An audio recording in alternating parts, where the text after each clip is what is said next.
こんにちは、レイムです。マリサだぜ。OOTP26FA 補強禁止縛りシリーズの3回目だよ。今回も引き続き、2025年シーズンオフの様子をお送りするぜ。今回はまず、ルール5ドラフトからだよ。ルール5ドラフトとは、40人枠に入っていないマイナーリーグの選手のうち、入団して4から5シーズン経過した選手をドラフト形式で指名できる制度だぜ。ルール5ドラフト対象となるまでの年数は、入団時の年齢によって決まるよ。獲得した選手は翌年、1年間アクティブロースターに登録し続ける必要があって、アクティブロースターから外す場合は、元のチームに選手を返却することになるよ。その他の詳しいルールは Wikipedia などに詳しく書かれているから、気になる方は確認してみてくれ。さて、それじゃあ実際にルール5ドラフトをやっていこう。今年は、少しでも見込みのある選手はどんどん獲得していこうと思うよ。普通は各チームとっても1人か2人くらいだけど、それ以上取るのか？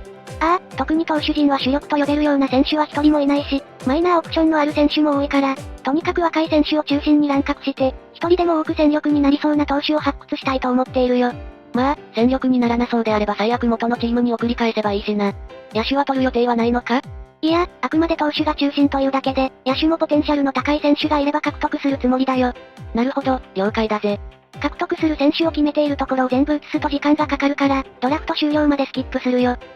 ルール5ドラフトが完了したよ。獲得した選手は投手6名、野手1名の合計7名。いやー、いっぱい取ったな。それじゃあ獲得した選手をざっと紹介していこう。1人目は、ドジャースからベン・カスパリウス投手。昨シーズン46試合に登板している、即戦力のリリーバーだな。OSA レーティングの方だともう少し能力の評価も高いし、何よりサービスタイムがまだ1年未満で、長く保有できるのがありがたいよ。ここから数年、クローザーとして期待できそうだな。2人目は台湾出身のチェン・ボーユー投手。順調に成長すれば、先発として活躍できそうな選手だぜ。ちょっと調べてみたら、台湾では下級男、と呼ばれている投手らしいよ。もし今度の WBC の台湾代表に入ったら応援したいな。3人目から6人目は全員リリーフ投手だから、まとめて紹介するよ。クリスティアン・メナ、チェイス・リー、ミッチ・ブラッド、アレックス・ホッピの4人だぜ。4人ともサービスタイムが1年未満で長く保有できるから、中にはこの先長くお世話になる投手もいるかもしれないよ。ブラッド以外は今いるリリーフ陣の誰よりも能力が高いから、全員無理なくアクティブロースターに残せそうだな。そして7人目は大野手のアラン・カストロ。正直野手ももっと取ろうとしていたんだけど、あまり魅力的な選手がいなくて、彼一人の指名になったよ。守備や走塁はすでにメジャーレベルで、あとは打撃がもう少し伸びればレギュラークラスの選手になりそうだな。まあ、彼も含めてルール5ドラフトで獲得した選手の本当の能力は、オープン戦終了後くらいにある程度分かってくるから、またその時に判断しようと思うよ。ルール5ドラフトを終えてのラインナップはこんな感じ。主力を放出した割に、野手はそこそこ戦えそうなメンバーだな。投手陣はリリーフのほとんどがルール5ドラフト組だよ。FA 補強は禁止だから、ここから補強するとしたら開幕日に DFA になった選手の獲得くらいかな。さて、ルール5ドラフトを終えた12月中旬。シーズンオフにもかかわらずセベリーノが怪我をしたとのニュースが入ってきたよ。一体何があったんだ？英語がよくわからないので翻訳してみたところ、息子にソファーから飛びかかられて斜角筋を痛めたらしいぜ。全治1週間だからチームに影響はないけど、面白い理由での怪我だったな。たまにこういう面白い出来事が起こるのも、OOTP の魅力だよ。あれ？どうしたんだ？なんか、チームのロゴが、あれ？もしかして、チーム名変わってんじゃねえか。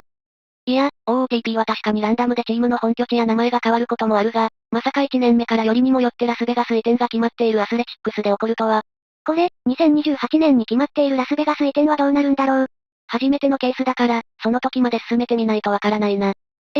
新本拠地はコロンバスで、チーム名はミーングリーン。いや、アスレチックス編って言って始めたのに全部台無しじゃねえか。いっそ初めからやり直すか？いや、ここまでちょこちょこゲームを進めながら並行して編集を進めてきたから、今更一からやり直すのは正直きついよ。だから、とりあえずこうするよ。まず、チーム名をアスレチックスに戻して、変わってしまったロゴやチームカラーをそれっぽく元に戻すよ。なんか元々のロゴと若干違うような。実はもともと、ラスベガスに移転したタイミングで勝手にロゴとかが変わることがあったから、2028年から使おうとそれっぽいロゴを用意していたんだよ。なるほど、どうやって作ったんだ？実は AI にそれっぽいものを作ってもらっていたんだよ。仕方ないから前倒しでこのロゴにしておくよ。はい、こんな感じで。とりあえずしばらくはコロンバスアスレチックスとしてやっていくよ。ひょっとしたら2028年のラスベガスへの移転イベントはまだ起こる可能性があるから、一旦このままにしておいて、もし移転が起こらなかったら手動でラスベガスに本拠地を変更する予定だぜ。本拠地の都市が変わったことで、マーケットサイズが変わって、若干収入が増えやすくなったりしそうだけど、FA 補強禁止縛りは継続していくから、このまま進めさせていただきたいよ。予算が変更されたというメールは来ていたけど、一応予算はまだ MLB 再開のままだな。ホーム球場も、ミーングリーンフィールドという球場に変更されているよ。収容人数は4万2500人か。これは確か通常通りラスベガスに移転が行われた時と同じくらいの人数だな。さて、とんでもないハプニングはあったけど、気を取り直して先に進めていくよ。動画上は順番が逆になっているが、球団名が変わる直前に、インターナショナルアマチュアとの交渉が解禁されたよ。インターナショナルアマチュアとは、ドラフト対象外の国出身のアマチュア選手を獲得できる制度で、チームごとに決められた契約金の範囲内で各選手と交渉、契約することができるぜ。本来はチームの資金力によって使用できる契約金の総額が変わったりするが、初年度ということもあってか全チーム475万ドルに設定されているよ。じゃあ、誰と交渉するか決めていくよ。なお、インターナショナルアマチュア選手は事前に毎年10人までトレーニングに招待することが可能で、招待することで選手の評価がより正確になったり、関係性が深まって獲得しやすくなったりするよ。ということでまずは、オーストラリア出身のトミー・プーミー投手と交渉するよ。投手のプロスペクトはぜひ獲得しておきたいところだな。一旦、350万ドルくらいで提示しよう。ここから他球団と競合して値段が吊り上がり、上限ギリギリの契約金を要求されるケースもよくあるぜ。と思ったら1回目の提示であっさり獲得できたよ。インターナショナルアマチュア選手は、ポテンシャル評価の通りに成長することがあまり多くなく、ギャンブル的な面が大きいので通常プレイの場合は評価が高いうちにトレードの玉にすることも多いんだけど、今回の縛りプレイではしっかり成長を見守っていこうと思うよ。数年後にエースに育ってくれることを期待するぜ。さて、残り125万ドル使える契約金が残ったけど、この額だと評価が高い選手はなかなか取れないから、そこそこの評価のリリーフと交渉しておくよ。じゃああとはあんまりやることもないので、オープン戦開始までスキップするよ。スプリングトレーニング開始日までスキップしたよ。ちなみに、オファーを出しておいたインターナショナルアマチュアの2人とも無事契約できたよ。2人とも現時点のポテンシャル評価は高いけど、育てばラッキーくらいに思っておいた方がいいと思うぜ。スプリングトレーニング期間中は、最大で60人までアクティブロースターに入れられるから、40人枠に入っている選手プラスポテンシャルの高い選手を適当に配置しておくよ。それじゃあまたオープン戦終了までスキップだな。開幕日までスキップしたよ。スプリングトレーニング期間中に、メディーナとゲロフの2人が怪我で離脱したぜ。メディーナは今季絶望の大怪我か。開幕時点のアクティブロースター26人はこんな感じ。オープン戦を経たことでスカウトの評価の精度が向上して、各選手のポテンシャル評価も更新されているぜ。ルール5ドラフト組だと、ブラッド、ジェンあたりのポテンシャル評価がかなり低くなっているな。一応ロースターには残しているけど、場合によっては元のチームに返却することも考えているよ。トレードで獲得した選手たちでは、スアレス、ロング、バードセルあたりの評価が落ちているな。特にもともと75だったスアレスのポテンシャル評価が下がったのは残念だけど、まあ若手選手にはありがちなことだから、せめて50前後までは育ってローテに入ってきてほしいよ。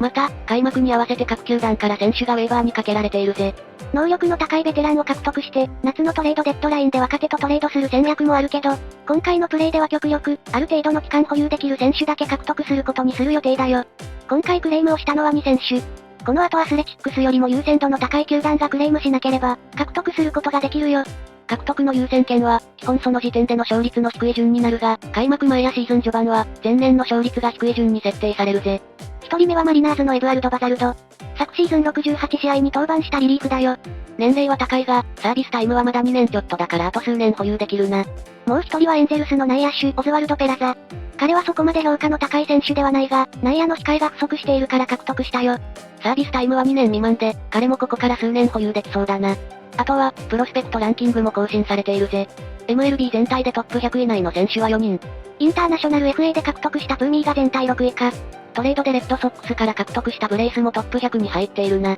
ゲーム開始時と比べるとこんな感じ。左が現在で、右が開始時だよ。こう見ると、かなり層が厚くなった感じはするな。あとはトップ100に入るトッププロスペクトをもう少し増やしたいね。お、無事にバザルドとペラザを獲得できたな。ということで、開幕時点のラインナップはこちら。起用法は全て監督が決めているよ。野手陣はまずまずだが、投手陣は今年も厳しそうだな。リリーフの想定で獲得したカスパリウス、メサが先発に回されているくらい層が薄いからな。まあ、ここから数年は勝ちに行く年じゃないから、中途半端に勝ってドラフトの指名順が下がる方が困ると思っているよ。さて、今回はここまでにするよ。さっきも言った通りシーズンの成績には期待していないから、次回はサクサクシーズンを進めつつ、合間でトレードやウェーバーでの補強を狙っていくよ。もし次回も見たいと思っていただけた方は、チャンネル登録と高評価をよろしくお願いします。それじゃあ、ご視聴ありがとうございました。